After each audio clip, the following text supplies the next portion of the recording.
menemukan dukungan dan koneksi untuk meraih impian. Kita biasanya belajar ya, bagaimana kita mengembangkan biar ya pokoknya kita bisa mendapatkan sesuatu atau impian kita bisa terwujud. Itu karena kita punya koneksi, punya jaringan, dapat dukungan, dan berbagai hal yang itu memberikan support kepada kita. Namun bagaimana sih caranya biar kita bisa mendapatkan semua itu dan kita bisa mendapatkan apa yang kita inginkan, terutama ketika kita membutuhkan impian kita soal finansial atau uang. Nah, itu teman-teman bisa pelajari dan teman-teman bisa jalankan. Nanti apa yang saya bagikan di sini dan teman-teman nanti bisa ikuti ya video ini sampai habis. Kita langsung mulai di poin pertama, berpartisipasi dalam komunitas yang relevan. Nah, komunitas yang relevan ini bagaimana? Ya, yang jelas komunitasnya jangan asal-asalan. Ada kan orang yang dia ikut komunitas apapun. Jadi ada komunitas yang menawarkan siapapun bisa gabung, siapapun bisa ikut. Terus dia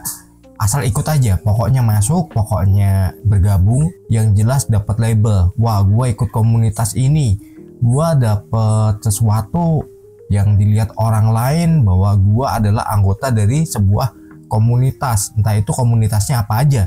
Nah, pernah kepikiran nggak bahwa di situ sesuatu yang relevan nggak dengan apa yang menjadi tujuan kita atau impian kita? Biasanya kalau kita nggak sesuai dengan apa yang menjadi impian kita justru akan mendapatkan banyak banget blocking. Karena apa? Visi dan misinya beda.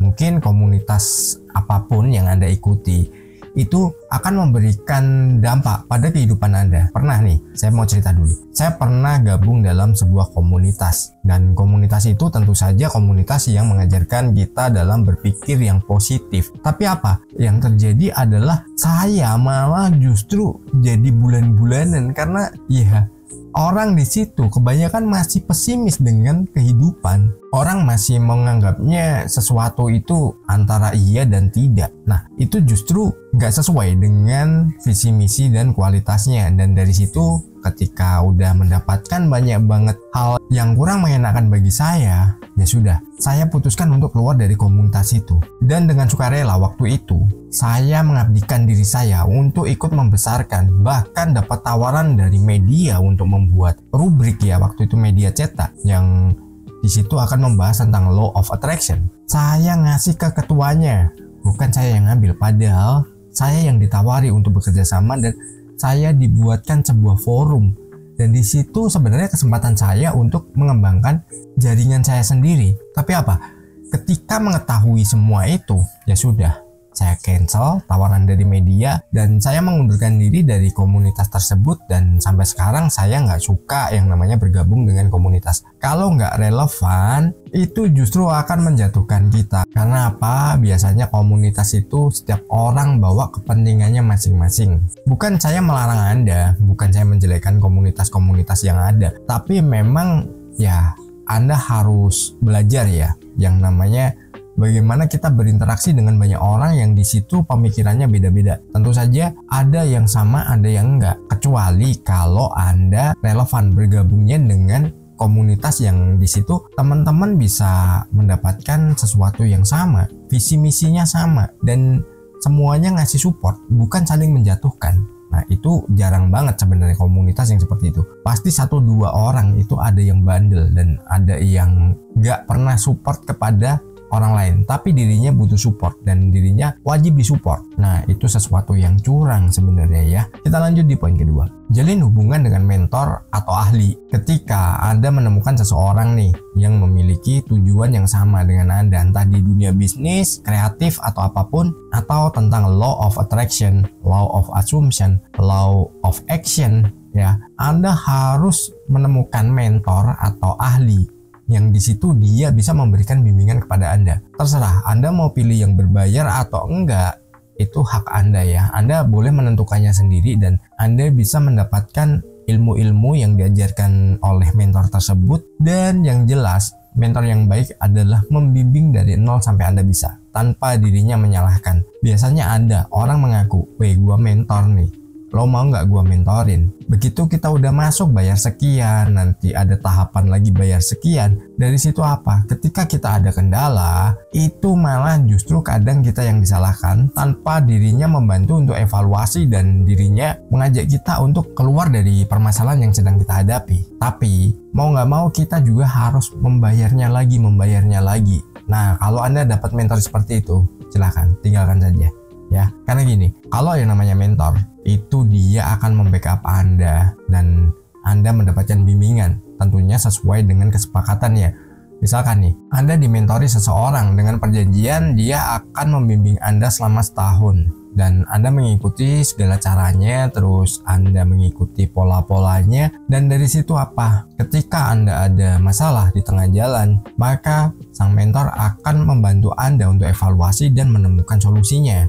Bukan justru menyalahkan, wah harusnya begini, wah lu salah lu, bla bla bla bla, padahal Anda udah mengikutinya. Terus belum lagi kalau waktunya nih, misalkan kita udah diajarkan nih, sekarang saya di pihak mentornya, kita udah diajarkan segala macamnya, tapi kitanya sendiri yang nyeleweng, kitanya sendiri yang nggak fokus, kitanya sendiri yang kesana kemari, dan kita nggak bisa menjalankan apa yang sebenarnya menjadi tujuan kita. Jadi kitanya sendiri yang abai dengan konsep-konsep yang diberikan, maka ya udah, itu salah Anda sendiri, bukan salah mentornya. Jadi kalau diberikan arahan silakan jalani.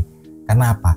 Terkadang nih, ketika Anda mendapatkan mentor, itu ada orang lain yang tahu, ya, orang di sekitar Anda itu biasanya akan justru menjatuhkan, akan menjelekkan. Ah, ngapain lo belajar ke sana, mendingan lo belajar sama gua. Ada yang seperti itu. Ada juga yang, wah ngapain belajar, toh juga hidup lo gini-gini aja. Nah, akhirnya apa? Kita terpengaruh dan kita justru masuk ke dalam kehidupan yang sebenarnya bukan kita inginkan. Kehidupan itu adalah cara pandang orang yang sebenarnya nggak suka dengan kita, yang ingin kita ini ya diam di tempat dan nggak bisa maju dalam kehidupan dalam segi apapun. Contoh sederhana gini, ketika Anda nih punya sesuatu, ya, Anda punya mungkin ya beli barang baru lah, HP baru gitu ya. Wah, nanti ada temen nih yang lihat nih, ada kan karakter orang yang dia cuma pengen enaknya aja. Nah, begitu udah lihat kita dengan HP baru, tiba-tiba, wah HP lu baru, lu mesti traktir nih, bla bla bla, dikit-dikit traktir.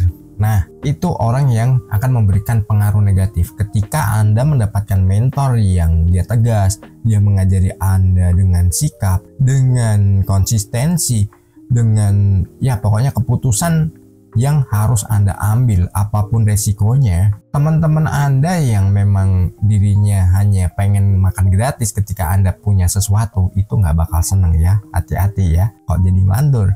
Yuk kita lanjut aja di poin ketiga. Berkomunikasi secara terbuka dengan orang terdekat. Nah, ini perlu kita garis bawahi dulu ya. Orang terdekat Anda itu seperti apa dulu? Apakah dia support? Apakah dia menjadi blocking? Atau dia orang yang nggak mau tahu? Yang jelas Anda hanya dituntut untuk memenuhi segala sesuatunya.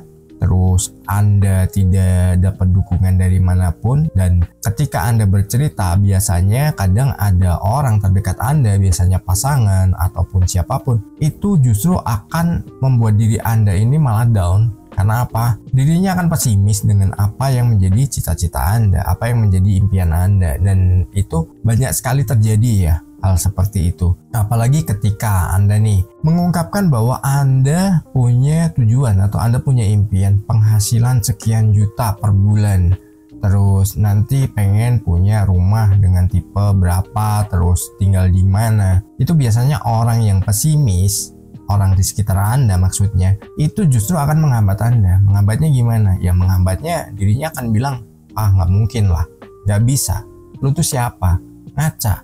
Nah, hal-hal seperti itu biasanya orang yang nggak mau nerima. Tapi begitu Anda udah berhasil, bisa Anda lihat, orang yang seperti itu biasanya yang akan menjilat pertama kali. Dan Anda harus benar-benar selektif ya dalam memilih pergaulan. Kita lanjut aja langsung di di poin keempat. Di poin keempat ini Anda bisa gunakan media sosial ya untuk menambah relasi Anda, menambah wawasan Anda. Namun diingat ya, di media sosial ini beraneka ragam orang atau karakter, itu banyak banget. Banyak yang palsu juga, banyak yang dia hanya memanfaatkan situasi atau dirinya orang yang mau menginginkan kita sebagai korbannya. Jadi Anda harus hati-hati dan Anda harus pelajari, dan ketika Anda di media sosial, pilihlah orang-orang dengan selektif ya untuk teman Anda. Terus gunakan interaksi Anda hanya pada sesuatu yang membangun Anda. Dan ketika Anda disuruh keluar duit, jangan mau ya. Salam harmonis. Di layar kecil cerita dimulai, channel Kurai Mimpi, berisi inspirasi, bicara tentang mimpi yang tak pernah usai. Law of attraction, kunci meraih